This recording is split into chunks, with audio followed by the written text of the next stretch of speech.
Support for Carolina Business Review provided by Grant Thornton. Operating in more than 100 countries, our tax, audit, and advisory professionals specialize in helping companies unlock their growth potential.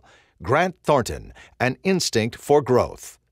BB&T, over 140 years of financial knowledge shared daily. BB&T, member FDIC. Blue Cross and Blue Shield of South Carolina, where healthcare is changing for the better. Find out how at ahealthysc.tv. And by Sonoco, a global manufacturer of consumer and industrial packaging products and provider of packaging services with more than 300 operations in 35 countries. You know, it is hard to find someone in the wake of our guest who doesn't have a kind word to say about their interaction with her. Of course, we need to fully disclose our bias on this program. She served for years as our guest moderator and arguably did a better job than its regular moderator. I'm Chris William, and welcome to the most widely watched source of Carolina business and public policy seen each week across North and South Carolina.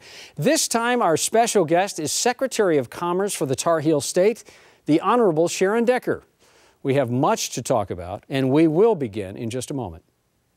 Major funding also by Novant Health, including Presbyterian in Charlotte and Forsyth in Winston-Salem, affiliate heart hospitals of the Cleveland Clinic, consistently ranked #1 in the nation for heart care.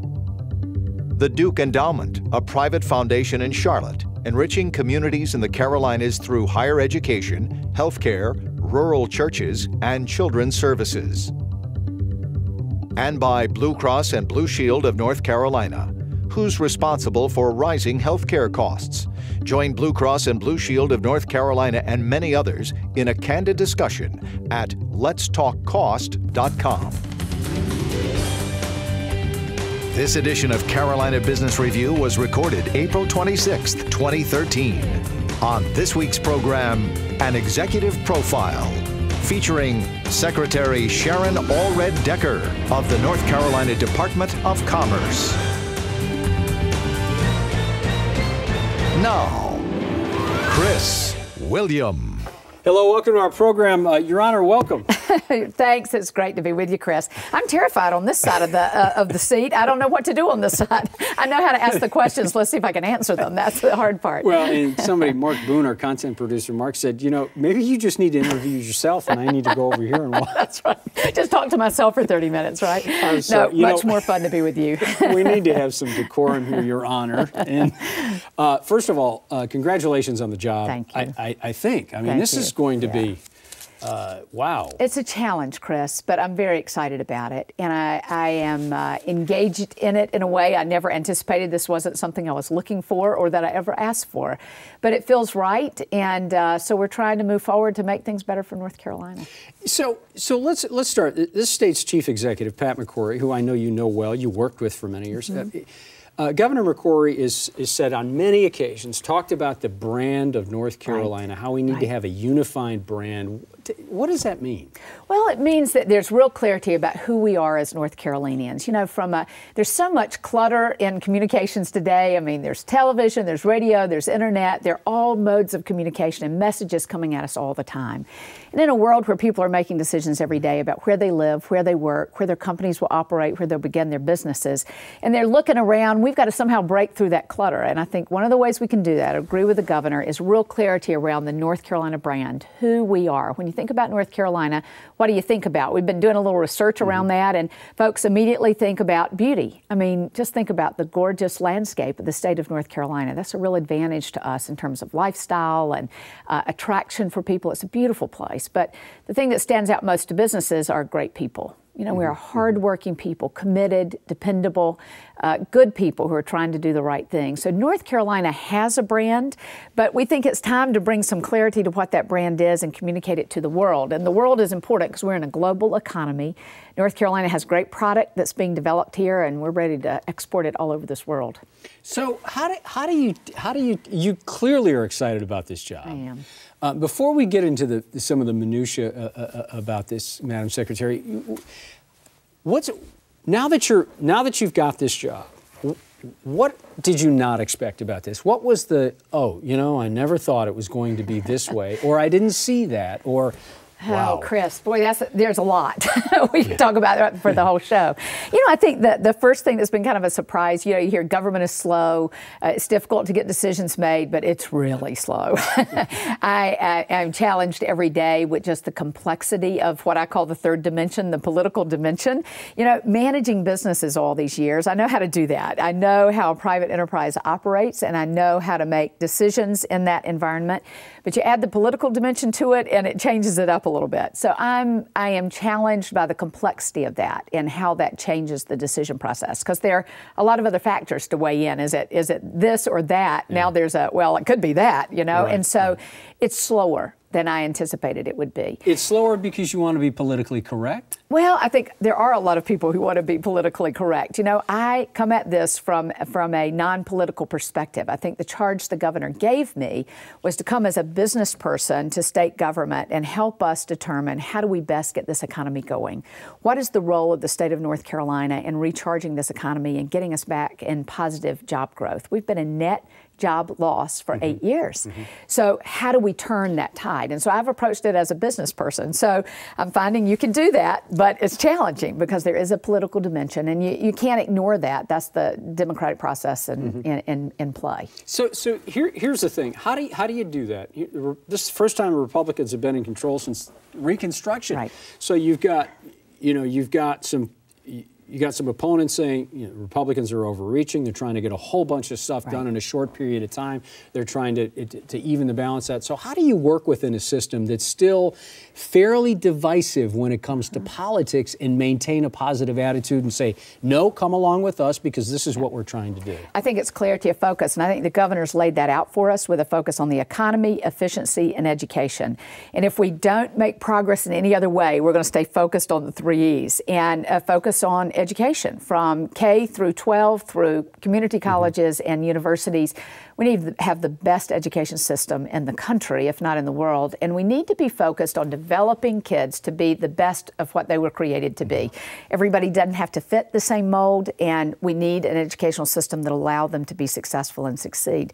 Efficiency, boy, there's huge opportunity there. That's one of the things I'm focused on in commerce, is how do we recruit business and help existing business grow for less cost? How do we manage better the resources that are ours, that are granted to us by the public?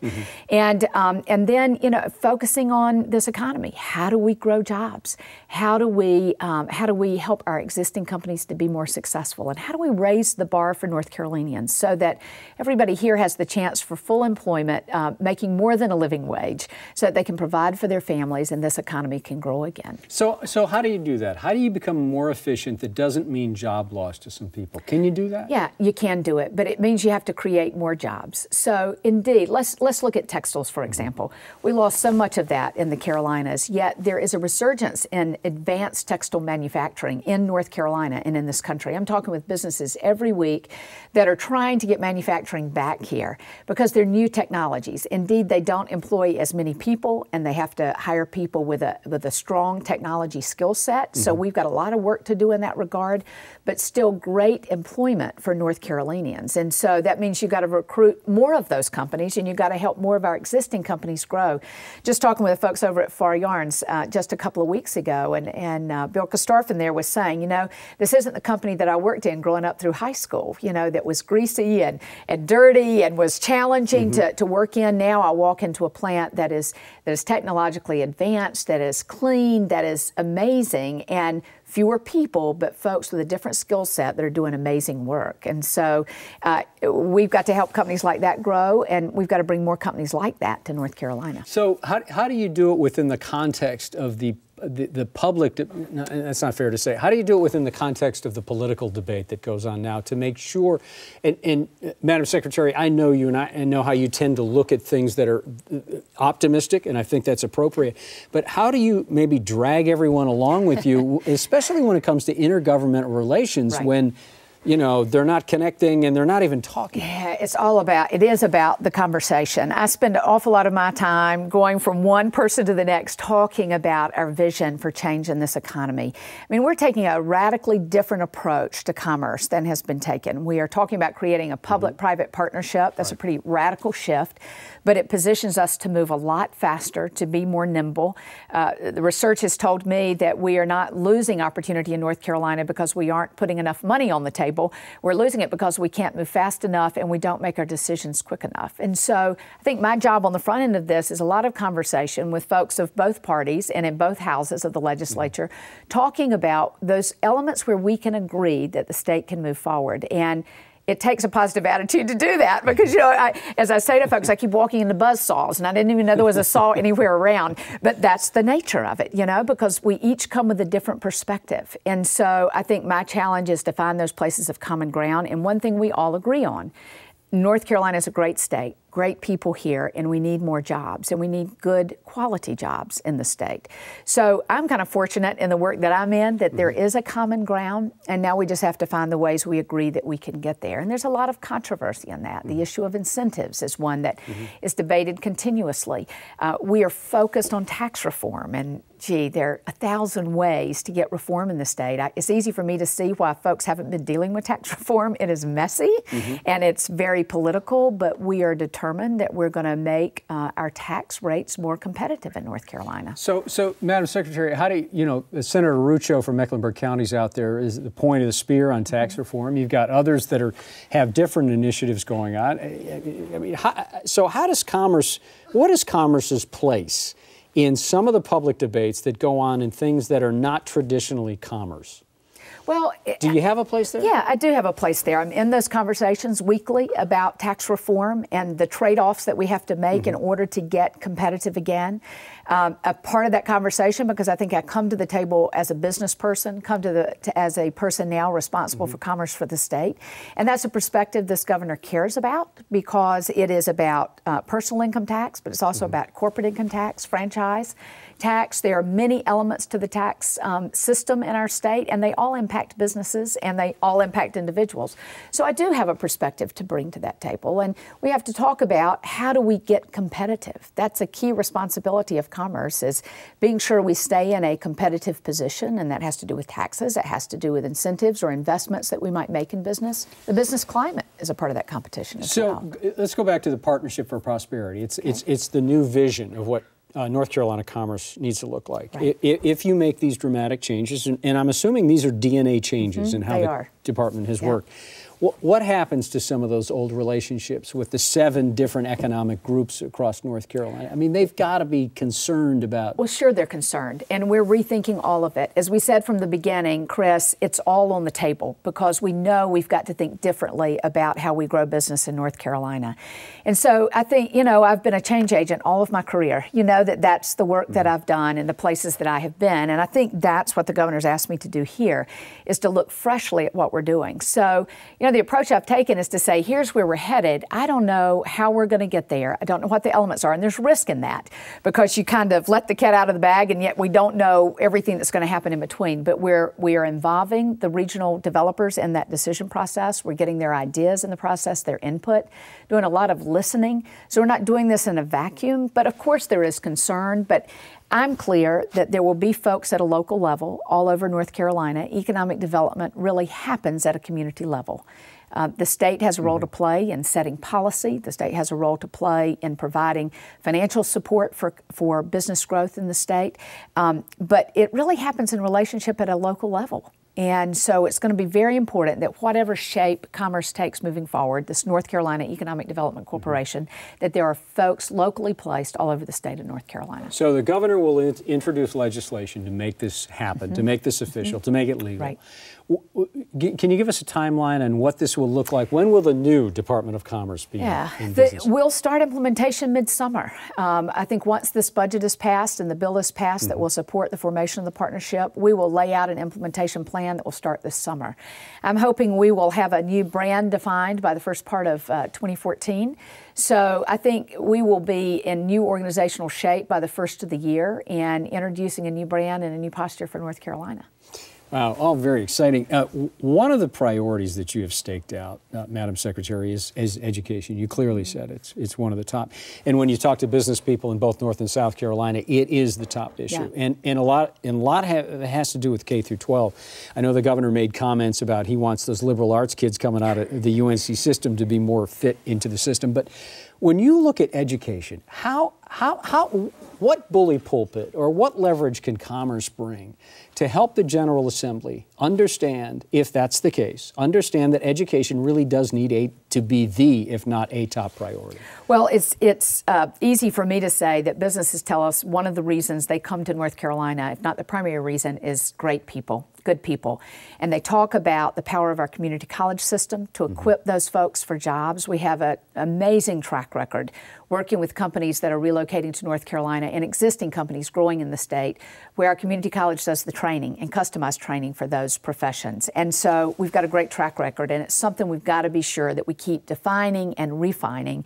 You've heard about the great apprenticeship initiative that's going on here in Charlotte. That's a good example of refining that model to make it even closer and compatible with what the business needs. And so it's easy for me to say to our legislators, we've got to be sure that stays in place and continues to progress. I think the governor's point is that every child has a unique purpose and a unique set of skills, and we've got to have an educational system that helps that young person recognize their skills, their talents, their abilities, their interest even, and helps them to develop that. Some of that will mean that at the end of high school, they'll need to have graduated with a skill and ready to go to work at that point. For others, it will mean experience in community colleges. For others, it will mean a four-year degree and even beyond. And we are so blessed in North Carolina to have a great course system in place. But you know, technology's changed how all of this impacts our lives, and we've just got to stay focused and keep getting better and better. Who was it? I think Einstein, who said insanity is doing things the same way and expecting a different result. And so we're in that space in history again, I think, where we have to re-examine what we're doing and keep what is good and make change to that needs improvement. So in the spirit of that, and I know you're a forward-looking person. I know you like to look forward and pull a lot of people along with you. Over the last 8 years, and let me give you a quote, Joe DeSimone from NC State and from both Carolina. He's from the UNC system. Joe DeSimone, several patents, an inventor of 200 or 300. Even he said at the recent science conference that John Harden from y'all's office, can I say that? Y'all's office, presented at. Joe DeSimone said we lost our mojo. Yeah. How did we lose our mojo? What happened to North Carolina? Hubris, perhaps. That notion that we got it, you know? Yeah. And I think it happens often in cultures, in economies, where we say, oh, man, we are good at this, and we fail to continue to look back and continue to bring with us that is strong and to reshape that needs reshaping. I think that's happened to us as a country to a certain degree, that we have to really acknowledge that there has to be this notion of continuously progressing and continuously improving what we are doing. North Carolina is such a great example of that. When you look at manufacturing, which was our base, agriculture, which was our base, it will be our base moving forward, Chris. We've got to build on what we know and what we do well. Today, it comes in the form of advanced manufacturing, life sciences, and the development of agribusiness that is changing the world and how the world produces food. And then, you know, small business development, a core success in North Carolina. We got to be sure that the environment that we create here cultivates small business development and encourages that. That's one of the drivers for tax reform. It's one of the best things that we could do to help small business grow in North Carolina. So I think, again, we're in one of those places in history where we've got to look at what we have done well and embrace who we are and say we're gonna capitalize on that. Tourism is another piece of it, a big part of North Carolina's economic success. And we got to think differently about how we promote the state for tourism and embrace that in new ways. Would tourism ever become a separate agency again? It used to be. It is within Commerce, and in our new organization, it will be a separate 501c6 likely, but it will operate in the context of Commerce because I see that as a subdivision or a sector of the economy that needs our attention and focus, one we need to cultivate and continue to grow. You know, South Carolina's done a bunch of things well. Certainly one thing is Boeing. Right. What a wonderful success. And by all counts, Boeing could surpass the BMW investment in South Carolina. So when you look at the low country, Madam Secretary, when you look at the upstate of South Carolina, and you think that there's a crescent in here somewhere, why couldn't you be working, and this is not about you, ma'am, but Sure, Chris. Why couldn't you be working closer with Bobby Hitt in South Carolina? We ought to be. We ought to be. You know, let's keep that aerospace. You know, Alabama, Mississippi, and Florida call it the Space Coast. Yeah. Why couldn't North Carolina build out that? There are so many opportunities for partnership along this region of the Southeast. I mean, look at what we could do with Virginia and Norfolk, the port there. Look at what we could do with South Carolina. I think we've got to reach our arms wider, and we've got to look at the opportunities for partnership. We compete mightily on a number of fronts, and that's not inappropriate. It makes all of us better. But I do think there are some opportunities to embrace hands and say we can work at this together. You know, the governors of all three states have agreed to do some exploration off the coast of Virginia, South Carolina, and North Carolina collectively. There are a lot of things that we can be doing. I was recently in the northeastern part of North Carolina, a very difficult area of the state and high unemployment. And it's been there just stuck for so many years. And so we're looking very intently at that part of the state. And the reality is their economy isn't going to change until there's easier access to the Norfolk port. It's much easier for them, much closer to them. I used the analogy when I spoke up there recently that 33 years ago when Bob and I married, he wanted to live in the country and we moved to Fort Mill, South Carolina when I was working in Charlotte. Not the country today. But don't you remember when the mayor in Rock Hill made this big statement about, you know, our fortunes are tied to the Charlotte airport and to Charlotte, North Carolina, and the people in Columbia are not very happy about that.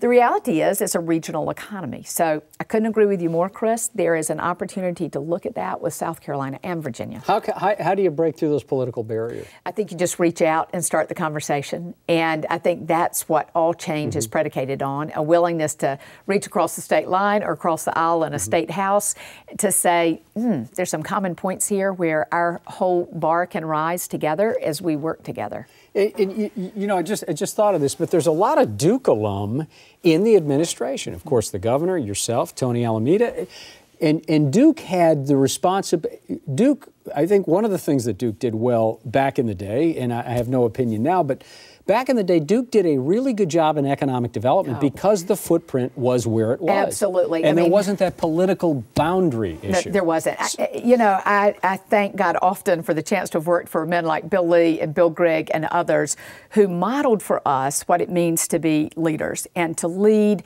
for good outcomes. And it wasn't about the politics of it. It wasn't about where you were, but it was about what you could potentially do. And we saw that our responsibility was the Carolinas. And we saw that there was no difference between North and South, that it was an economy that was intrinsically connected. And we were taught to think that way. There were also big consensus builders. You know, there were men who showed us and modeled for us what it meant that when you reach out, the whole ocean rises together. And so when you're helping your neighbors, other companies, sometimes even competitors, get stronger, we all got stronger. And for each of us, that's how it was modeled, and that's what we were shown in action, really. Yeah, we have about 2 minutes left, and I really want to get one of the underpinnings for an economy, for certainly commerce, is this whole idea of transportation and transit in North Carolina, the state of good roads. So, you know, South Carolina's been going through the same thing. How do you fund not just the repairs, but the expansion? Right. How do you do that? Yeah. You've got education and you've also got transportation. How do you do one thing, we've got to grow this economy because that raises the financial competency or capability of the state immediately. So that's one thing we've got to be focused on. But you know, our Secretary of Transportation is taking a very new and creative look at how we fund transportation projects. And I think the outcome is going to be, Chris, that we're going to be able to fund more projects, and we're going to look at them and prioritize them in a little different way. We're having very routine conversations about economic impact of various types of transportation options in rural communities and in more urban settings. And we're looking at it from an economic point of view, not just, you know, where is the traffic the heaviest, but where, when we make this modification, we can really open up a community to economic growth. So a new formula for evaluating how roads will be funded is a piece of that pie. And the second thing is being willing to fund projects that open up economic growth, because that's what we've got to get turning again, Chris. We've got to focus on how we grow this economy, how do we create jobs, and raise the bar.